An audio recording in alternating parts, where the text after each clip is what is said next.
दोस्तों आज हम पढ़ने वाले हैं फिजिक्स का बहुत ही मजेदार क्वेश्चन। अवतल दर्पण में प्रमाणित करें 1/v + 1/u बराबर 1/f। अक्सर एग्जाम में ये क्वेश्चन पूछ लिए जाते हैं और काफ़ी ज़्यादा महत्वपूर्ण प्रश्न है। तो आज हम इस फिजिक्स के बहुत बड़े न्यूमेरिकल को बहुत ही आसान भाषा में और बहुत ही अच्छे तरीके से समझेंगे। क्वेश्चन अपना है, प्रमाणित करें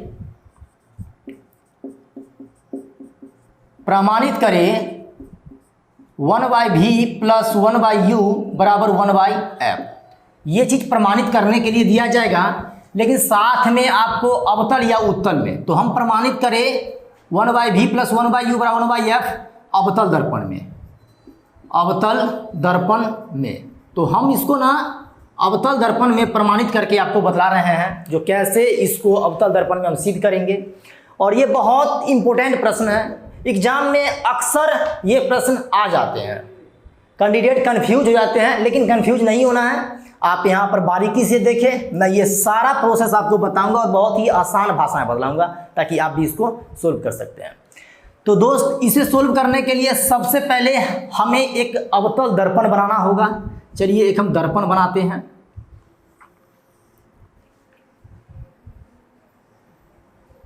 डायग्राम जब भी दोस्त आप ड्रॉ करें ना, तो आप ना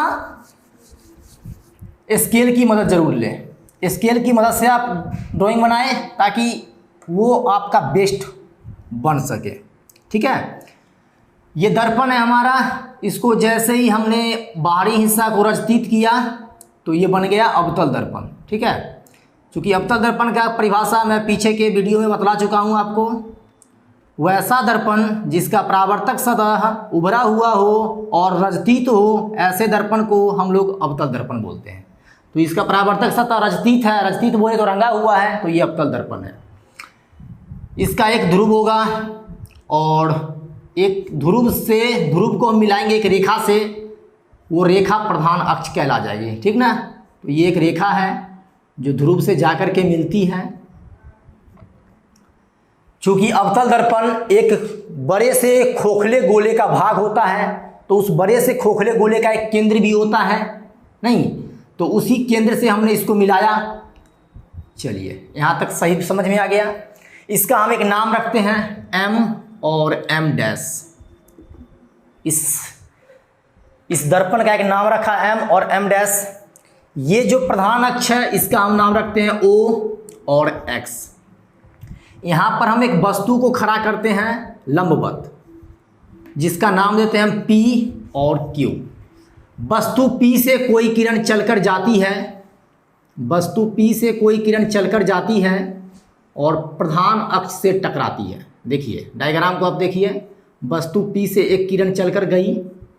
ठीक है, किरण को जब भी हम दिखाएंगे तो एक एरो मार्क के जरिए दिखाएंगे। तो यहाँ पर दर्पण से टकराई, और टकराने के बाद ये किरण क्या हुई, नीचे की ओर प्रधान अक्ष को काटते हुए नीचे की ओर मुड़ गई। यानी कि ये किरण ऐसे गई थी, प्रधान अक्ष को काटते हुए क्या हुआ, नीचे की ओर ये किरण मुड़ गई। ठीक है, ऐसे। तो आप ऐसे जो है ना, जब भी बनाए आप ड्रॉ करें तो स्केल की मदद ले, क्योंकि स्केल की मदद से आपका ये फिगर बहुत ही अच्छा बनेगा। ठीक है दोस्त, तो यहाँ पर जो कट किया, इसका नाम देंगे हम फोकस। ठीक है, फिर पुनः वस्तु P से कोई किरण चल करके जाती है और प्रधान अक्ष को काटते हुए नीचे की ओर, और फिर जो हमारा किरण था उसको भी टच करते हुए दर्पण से टकराएगी। टकराने के बाद ये किरण का क्या हो जाएगा, परावर्तन हो जाएगा। ये किरण यहाँ पर टकराएगी और टकराने के बाद इसका पुनः परावर्तन हो जाएगा। ये किरण जैसे आई थी वैसे ही चली जाएगी। तो इसका भी कुछ नामकरण देंगे। तो इसका नाम मान लीजिए हम B रख देते हैं। ठीक ना, ABC आपको जो मर्जी है सो रख देना। अब जरा गौर करना दोस्त, प्रतिबिंब का निर्माण कहाँ हुआ है, तो इस स्थान पे। प्रतिबिंब कहाँ बनता है, जहाँ पर प्रकाश एक दूसरे को कट करती है, वहीं पर प्रतिबिंब का निर्माण होता है। तो प्रतिबिंब यहाँ पर बन रहा है। चलिए हम इस पर, यहाँ प्रतिबिंब का निर्माण हो रहा है, तो इसका हम एक नाम दे देते हैं। इसका नाम रख देते हैं हम P', Q', क्योंकि यहाँ पर हमने रखा PQ, तो इसका नाम रखते हैं P', Q'। ये वक्रता केंद्र है, क्योंकि एक बड़े से खोखले गोले का एक केंद्र होता है जिस केंद्र को वक्रता केंद्र बोलते हैं, और इसी रेखा, इसी केंद्र से हमने प्रधान अक्ष के ध्रुव को मिलाया है, सॉरी अवतल दर्पण के ध्रुव को मिलाया है। इसका एक नाम दे देते हैं यहाँ पर हम, इसका R रख देते हैं, इसका O रख देते हैं। इसके समानांतर अगर हम इसको अगर मन में कल्पना करें तो ये ऐसे बन सकता है ना जी, मन में कल्पना करें तो एक कोण यहाँ पर भी बन सकता है। कोण बनने की अगर बात हो तो कोण को गौर कीजिए, एक कोण यहाँ बना, एक कोण यहाँ बना, एक कोण यहाँ बना, और एक कोण अगर इसको मन में कल्पना करके अगर जो है ना हम लंब डाल देते हैं तो एक कोण यहाँ पर भी बन जाता है। चलिए इसका भी एक छोटा सा नाम रखते हैं L। ओके, तो ये डायग्राम है अपनी। डायग्राम को आप ध्यान से देखें, और जितना अच्छा आप डायग्राम ड्रॉ करेंगे उतना बेहतरीन तरीके से आप इसको जो है हल कर पाएंगे। ओके, चलिए हमारा डायग्राम बन करके रेडी हो चुका है। अब इसकी हम भाषा शैली को जानते हैं, इसकी भाषा शैली क्या होगा। तो मानते हैं हम, माना कि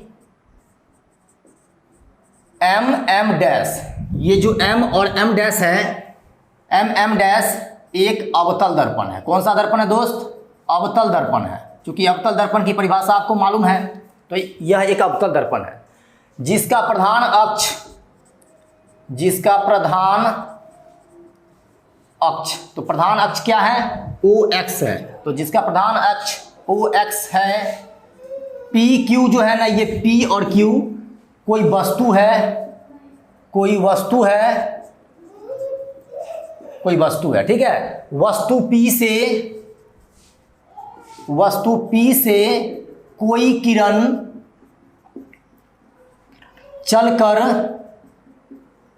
आती है और वस्तु P से कोई किरण चलकर आती है और दर्पण से टकराती है। दर्पण से टकरा रही है, देख लीजिए। तो वस्तु P से कोई किरण चलकर आती है और दर्पण से टकराती है। टकराने के बाद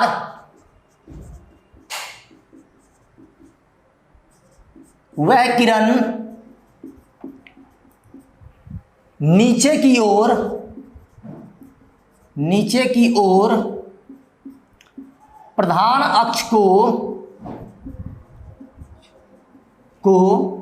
काटते हुए,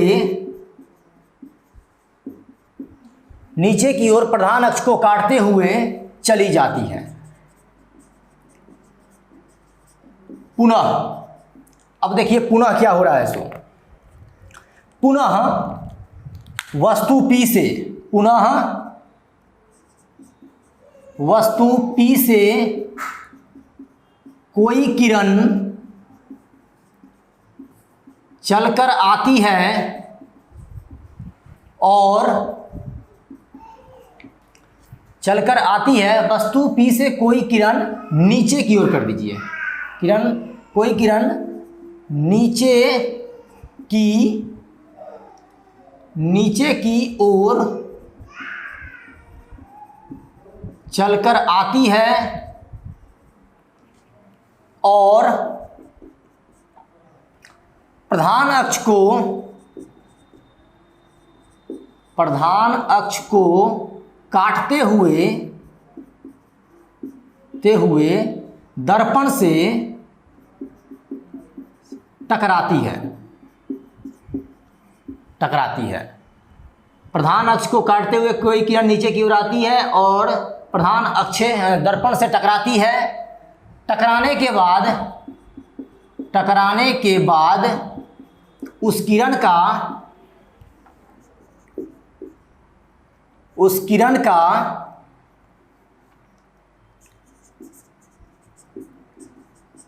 उसी रूप में परावर्तन हो जाता है, ठीक है। किस रूप में होता है? तो उसी रूप में, यानी कि जैसे आई थी वैसे ही उसका परावर्तन हो जाता है। उपयुक्त आरेखित चित्र से और किसके? परावर्तन के नियम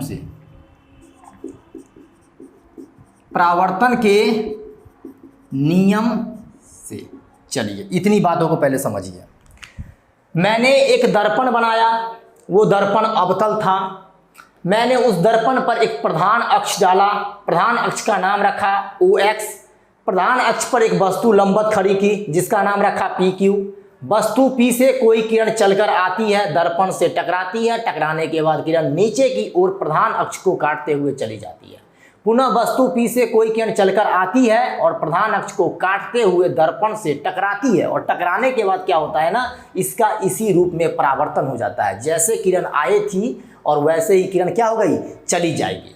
तो यहाँ तक आप समझ गए। इसी भाषा शैली को हम यहाँ पर नोट किए हैं। तो आप इसको ना समझे और इसको ना रटने की जरूरत नहीं है। आप यहाँ पर डायग्राम समझ जाओगे तो ऑटोमेटिक भाषा शैली बना दोगे आप। तो भाषा शैली में आपको कहीं से कोई दिक्कत नहीं होने वाली है। चलिए हम चलते हैं उपयुक्त आरेखित चित्र से और परावर्तन के नियम से। तो हमारा चित्र में ना सबसे पहले हम कौन सा कोण पर चर्चा करेंगे दोस्त, हम कोण चर्चा करेंगे PCQ पर और P'-CQ' पर। क्यों करेंगे, क्योंकि किरण जो है ना यहाँ पर टकराई और टकराने के बाद किरण का परावर्तन पुनः इसी रूप में हो गया ना। तो जिस रूप में हुआ ना, पहले हम उस रूप को चर्चा कर लेते हैं। तो देखिए किससे हम लेंगे, तो लेंगे हम समरूप त्रिभुज। समरूप त्रिभुज किसमें, PCQ में। समरूप त्रिभुज PCQ एवं P'-CQ' में, P'-CQ' में। अभी हमको चार जो है ना, चार कोण बन रहा है। चार कोण में हमको दो कोण को टच नहीं करना है। ये वाले कोण को टच नहीं करना है और ये वाले कोण को टच नहीं करना है, क्योंकि हमारा प्रकाश जो है ना इस तरफ जो है ना जैसे आया था वैसे ही गया था। तो हम अभी इस कोण और इस कोण, ये दोनों कोण पर चर्चा करेंगे। तो कोण क्या, PCQ एगो कोण और एगो P'-CQ' पर हम चर्चा करने जा रहे हैं। समरूप त्रिभुज PCQ एवं P'-CQ' में, ठीक ना। तो क्या हो जाएगा, हम इससे अगर निकालते हैं तो हम ले सकते हैं क्या, एक लेंगे PQ और एक लेंगे क्या, P'-Q'। P'-Q'। अब पूछिएगा आप क्यों लीजिएगा सर जी आप P'-Q'। तो देखिए ये कोण जो है ना, इस कोण ये इसके बमोजी है, ये इसके समानांतर है, ये इसके बराबर है। आप इसको समझो। तो PQ जो है ना P'-Q' के बराबर है, तो इसीलिए हमने लिया एक PQ और एक लिया बट्टा PQ बट्टा P'-Q'। अब बराबर, अब हम लेंगे एक CQ, तो CQ बट्टा CQ', यानी कि CQ ये इसके बराबर है तो ये इसके बराबर है, यानी कि ये दोनों एक दूसरे के बराबर है। तो CQ बट्टा CQ', इसको हम मान लेंगे समीकरण 1। यहाँ तक आई बात समझ में, PQ बट्टा P'-Q' और CQ बट्टा CQ'। ओके, समीकरण इसको हम 1 मान लेंगे। फिर हम चलेंगे पुनः कहाँ चलेंगे, चित्र से। पुनः चित्र से, और चित्र में किससे, तो समरूप त्रिभुज। समरूप त्रिभुज किसमें, समरूप त्रिभुज देखिए ALF, समरूप त्रिभुज ALF एवं एक तो ये ले लेंगे ALF, एक तो लेंगे P'-FQ' में, P'-FQ'। यानी अब देखिए ये हम इसमें क्यों लिए, जब हम लिए थे एक ये त्रिभुज एक ये त्रिभुज, फिर लिया था मैंने CQ और CQ', तो इधर की क्रिया समाप्त हो गई थी। अब हम उधर घुस रहे हैं तो ALF एगो त्रिभुज है ना ALF, और दूसरा इसको लेने के लिए हमको लेना पड़ेगा P'-FQ'। तो हमारा दोनों चीज कवर हो जाएगा। ओके, तो हम यहां पर लिख सकते हैं, क्या लिख सकते हैं, AL बट्टा P'-Q'। चूंकि AL किसके बराबर है, P'-Q' के बराबर है, ये इसके समानांतर है, ये इसके बराबर है, इसीलिए लिया मैंने AL बट्टा P'-Q'। अब बराबर एक लेंगे LF बट्टा LF बट्टा FQ'।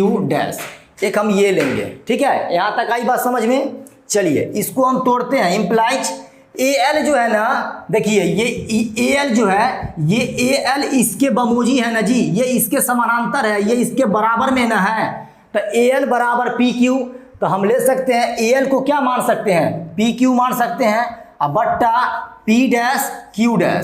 अब बराबर एल एफ जो है ना, ये एल एफ, इस एल एफ को हम लोग ओ एफ ले सकते हैं, ठीक ना। एल एफ ओ एफ के बमोजी है, तो हम लिख सकते हैं ओ एफ बट्टा एफ क्यू डैश। यहां तक आई बात समझ में, तो इसको हम लोग मान लेंगे समीकरण 2। यहां तक दोस्त कोई कंफ्यूजन नहीं है, समीकरण 1 और समीकरण 2। अब हम इसके बाद क्या करेंगे, हम लिखेंगे समीकरण 1 और समीकरण 2 से। चलिए समीकरण 1 और समीकरण 2 से चर्चा करते हैं। तो समीकरण 1 से हम क्या उठाएंगे, सी क्यू अब बट्टा सी क्यू डैश अब बराबर यहां से हम लेंगे ओ एफ बट्टा एफ क्यू डैश। ये समीकरण 1 और समीकरण 2 से हमने लिया है। चलिए अब इतना के बाद आपको एक चीज बात समझना होगा, नोट में समझना होगा क्या, देखिए वस्तु कहां पर रखा हुआ है दोस्त, तो वस्तु रखा हुआ है ओ से लेकर के क्यू के बीच की दूरी, यानी ये देखिए ओ से लेकर के क्यू पर तो वस्तु रखा हुआ है, ये पी क्यू हमारी वस्तु है ना। तो यहां से यहां यानी कि पी से लेकर के क्यू, तो पी क्यू बराबर हम मानेंगे वस्तु, ठीक है। पी क्यू बराबर हम लोग मानेंगे वस्तु, सॉरी ओ क्यू बराबर हम लोग मानेंगे वस्तु, यानी ओ से लेकर के क्यू के बीच लेंगे हम। चलिए ओ क्यू वस्तु मान लिए। प्रतिबिंब कहाँ बन रहा है दोस्त, तो प्रतिबिंब का निर्माण हो रहा है पी डैश क्यू डैश में, तो हम लेंगे ओ क्यू डैश बराबर माइनस भी, यानी प्रतिबिंब को हम लोग भी से इंडिकेट करते हैं ना, और वस्तु को यू से इंडिकेट करते हैं ना। चलिए ठीक है, यहां तक बात आ गई समझ में। ओ एफ बराबर हम लोग लेंगे, ओ एफ बराबर लेंगे माइनस एफ फोक्सांतर। अब पूछिएगा सर जी क्यों लीजिएगा ओ एफ बराबर, चूंकि इन दोनों के बीच की दूरी को हम लोग फोक्सांतर बोलते हैं, और जिसको हम लोग स्मॉल एफ से सूचित करते हैं, तो ओ एफ बराबर माइनस एफ हो जाएगा। और ओ सी जो है ना, ये ओ सी को हम लोग मानेंगे आर, चूंकि वक्रता त्रिज्या, ठीक ना। तो ओ सी बराबर हम लोग लेंगे माइनस आर। ये चीज आपको नोट में याद रखना होगा, ठीक है। अब चलिए मान पुट करने की बारी आई। इसका शेष भाग आप देखिए यहां पर, यहां से, ठीक है। तो ओ सी ओ क्यू बट्टा सी क्यू बट्टा सी क्यू डैश बराबर ओ एफ बट्टा एफ क्यू डैश। अब हम मान पुट करेंगे, तो मान पुट करने के लिए हमें पहले लेना होगा ओ क्यू माइनस ओ सी, यहां से हम लेंगे O Q minus O C अब बट्टा O C minus O Q dash अब बराबर ओ एफ बट्टा O Q dash minus O F, ठीक है। यहां तक आई बात समझ में। क्या लेंगे, ओ एफ बट्टा O Q dash minus O F. Okay चलिए अब हम क्या करते हैं, जरा मान को बैठा लेते हैं। तो हमारा मान क्या है, ओ क्यू का मान दिया हुआ है माइनस यू, ठीक है, और माइनस ओ सी का मान दिया हुआ है हमें कितना, ओ सी का मान दिया हुआ है माइनस आर बट्टा ओ सी का मान क्या हो जाएगा माइनस आर, और माइनस ओ क्यू डैश का मान दिया गया है हमें माइनस भी।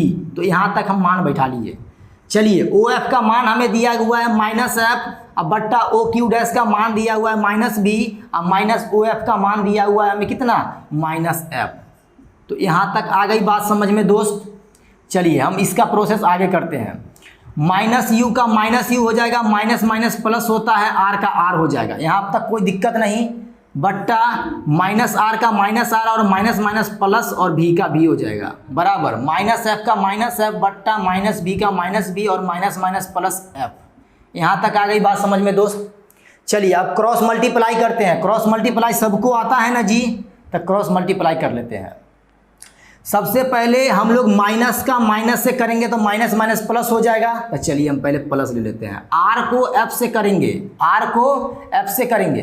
दोस्त यहाँ पर आप चाहो ना तो थोड़ा सा परिवर्तन कर लेना। कैसे सो बताता हूँ। देखिए इम्प्लाइज यानी इसको हम कैसे बढ़ाएंगे। सो माइनस यू का माइनस यू रहने देना, अब प्लस। आप जानते हो ना जो वक्रता त्रिज्या जो होती है वो फोकस दूरी की दुगनी होती है। तो यहाँ पर आप ना 2f लेकर चलो, तो 2f वक्रता त्रिज्या फोकस दूरी की दुगनी होती है, तो r को हम लोग फोकस में बदल देंगे 2f। अब फिर वही बात यहाँ पर हो जाएगा -2f अब प्लस भी, अब बराबर इधर क्या हो जाएगा -f अब बट्टा -v अब प्लस f। ये इतना बात आप लेकर चलना, ठीक है। चलिए अब क्रॉस मल्टीप्लाई करते हैं, अब करने में मज़ा भी आएगा और हमें आसानी से आंसर भी प्राप्त हो जाएगा। माइनस माइनस क्या हो जाएगा प्लस, और 2 को f से गुना करेंगे दोस्त, 2f को f से तो हो जाएगा 2f²। ओके, अब ये क्रिया हमारी संपन्न हो गई, तो प्लस माइनस माइनस, अब इसके साथ करेंगे f को v से गुना करेंगे तो f भी हो जाएगा। अब बराबर के इस साइड आइए, माइनस माइनस क्या हो जाएगा दोस्त प्लस, u के साथ v का गुना करेंगे तो u भी हो जाएगा, क्या हो जाएगा u भी। अब प्लस माइनस क्या हो जाएगा दोस्त माइनस, और u को f से गुना करेंगे तो क्या हो जाएगा fu। ओके, uf या फिर fu कुछ भी कह लो आप। तो यहाँ तक बात आ गई समझ में। चलिए अब इसके साथ दोनों का करते हैं, प्लस माइनस माइनस 2f को v से करेंगे तो 2fv, अब प्लस प्लस प्लस और 2f को f से करेंगे तो 2f², क्या हो जाएगा 2f²। यहाँ तक आ गई बात समझ में। तो दोस्त 2f² और 2f² ये दोनों को हम काट सकते हैं, तो चलिए हमने काट दिया। हमारे पास इधर क्या बचा दोस्त -fv बचा, -fv। अब जरा उधर देखिए, जो आपके पास में इस जाति का कोई है तो ये है ना fv, तो हम इसको इधर ले आते हैं तब प्लस 2fv हो जाएगा ना दोस्त। अब बराबर इधर अपने पास क्या बच जाएगा u भी बच जाएगा और -fu बच जाएगा, यही ना बच जाएगा। तो चलिए यहाँ पर 2 fb है, यहाँ पर 1 fb है, तो ये तो कट जाएगा ना जी। तो अपने पास यहाँ क्या गो बचेगा, यहाँ बचेगा अपने पास में fb 1। अब बराबर u भी, अब फिर -fu। इसको आप समीकरण कितना मानोगे 3 मान लो, आप समीकरण इसको 3 मान लो। यहाँ तक बात आ गई समझ में दोस्त। चलिए यहाँ के बाद हम आगे का प्रोसेस बताते हैं आपको, इसको हम जरा साफ करते हैं इस चीज़ को। पहले आप इसका स्क्रीनशॉट लीजिए और स्क्रीनशॉट लेने के बाद हम ऊपर वाले हिस्से को साफ करते हैं, ठीक ना। अवतल दर्पण में प्रमाणित करें, अवतल दर्पण में प्रमाणित करें 1/v + 1/u बराबर 1/f। यही चीज़ था आपको प्रमाणित करना। ओके, तो क्वेश्चन मिट गया था, यहाँ पर x मिट गया था। चलिए दोस्त अब इसका शेष भाग देखिए। तो क्या हुआ, हमें समीकरण 3 प्राप्त हो गया, तो हम लिखेंगे ऊपर में समीकरण 3 में u v f से दोनों तरफ, क्या दोनों तरफ भाग देने पर, यानी समीकरण 3 में, ये समीकरण 3 है, इस समीकरण 3 में दोनों तरफ u v f से भाग देने पर। तो चलिए हम समीकरण 3 में दोनों तरफ u v f से भाग देते हैं, f v क्या हो जाएगा f v अब बट्टा u v f, भाग देना है हमको। अब बराबर u v बट्टा u v f अब माइनस f u अब बट्टा u v f, भाग देना है हमको। चलिए ये f v से एफ भी कट जाएगा, यू भी से यू भी कट जाएगा, एफ यू से एफ यू कट जाएगा। तो अपने पास क्या बचेगा दोस्त, 1/u बराबर 1/f माइनस 1/v। अब इसको हम क्या करेंगे, सिस्टमेटिक रूप से सजाएंगे कैसे, 1/v जो है ना ये माइनस में है, तो इसको हम बराबर के इस साइड लाएंगे तो 1/ क्या हो जाएगा 1/v हो जाएगा अपना, ठीक है। तो 1/v किस में हो जाएगा, प्लस में हो जाएगा, क्योंकि ये माइनस में था तो प्लस में हो जाएगा। और देखिए 1/v और ये तो प्लस में पहले से है, तो प्लस 1/u अब बराबर ये 1/f का 1/f वैसे ही रह जाएगा। तो ये हो गया अपना प्रूव्ड। ओके, हमको सिद्ध क्या करना था, हमको सिद्ध करना था अवतल दर्पण में प्रमाणित करें 1/v + 1/u बराबर 1/f। और जो हमने यहाँ पर सिद्ध किया, बहुत ही सिस्टमेटिक ढंग से किया, बहुत ही आसान भाषा में किया और ये हमें प्राप्त हो गया। तो दोस्त हमको यही प्राप्त करना था और जो हमने कर लिया। तो मुझे लगता है जो आपने इसको अच्छे से समझा होगा। अगर दोस्त आपको समझ में नहीं आई है तो आप वीडियो को 1-2 बार जरूर देखें, आपको बहुत ही अच्छे ढंग से समझ में आ जाएगा। ये न्यूमेरिकल फिजिक्स का बहुत ही महत्वपूर्ण है और कई बार बच्चे इसी में जाकर के फंस जाते हैं। तो ये फंसना नहीं है, आपको इसका जो है ना सॉल्यूशन निकालना है, ढूंढना है। तो ये वीडियो आपको कैसा लगा है बताइएगा, पहले आप इसका स्क्रीनशॉट ले लीजिए। और दोस्त मैं आपसे आशा करता हूं कि आपने इसको अच्छे समझा होगा। वीडियो पसंद आई है तो वीडियो को लाइक कीजिए, चैनल पे पहली बार सब्सक्राइब कीजिए, साथ में बेल आइकन को प्रेस कीजिए। और आप चाहते हैं रोजाना 10th और 9th का वीडियो और सब्जेक्ट का अगर देखना चाहते हैं तो आप हमें नीचे कमेंट में जरूर बताइए, जो मैं आपको किस पर वीडियो बना कर दूँ, कौन से क्लास का कौन सा चैप्टर पढ़ाऊँ। ओके दोस्त, तो मिलते हैं आपसे हम नेक्स्ट वीडियो में, तब तक के लिए जय हिंद, वंदे मातरम।